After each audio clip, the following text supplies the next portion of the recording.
உலகத்தில் இருக்கக்கூடிய எல்லா விதமான நோய்களுக்கும் உங்ககிட்டயே ஒரு மருந்து இருக்குன்னு சொன்னால் உங்களால் நம்ப முடியுமா? நம்ம லைஃப்பில் 1% காலத்தை நம்ம தூக்கத்தில் தான் கழிக்கிறோம். அதாவது நம்ம 100 வருஷம் வாழ்கிறோன்னா 25 வருஷம் தூங்கிட்டு தான் இருப்போம்.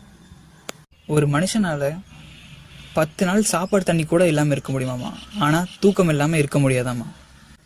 கின்னஸ் வேர்ல்ட் ரெக்கார்டில் உயிருக்கு ஆபத்தான எத்தனையோ விஷயங்கள் செஞ்சு வேர்ல்ட் ரெக்கார்ட் பண்ணலாம்.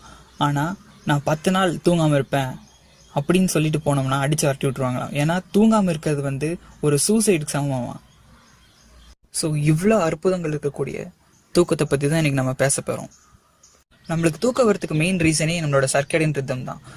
இந்த சர்க்கடியன் சைக்கிள் தான் நம்மளோட பாடி கிளாக் இல்லை பயாலஜிக்கல் கிளாக் அப்படின்னு சொல்லுவோம். தூங்குறது தூக்கத்தில் எழுந்திக்கிறதுக்கு இது ரெஸ்பான்சிபிளாக இருக்குது. இது எப்படி நடக்குதுன்னா, நம்ம மூளையில் ஹைப்போதாலமஸ்னு ஒரு ரீஜன் இருக்குது. அதில்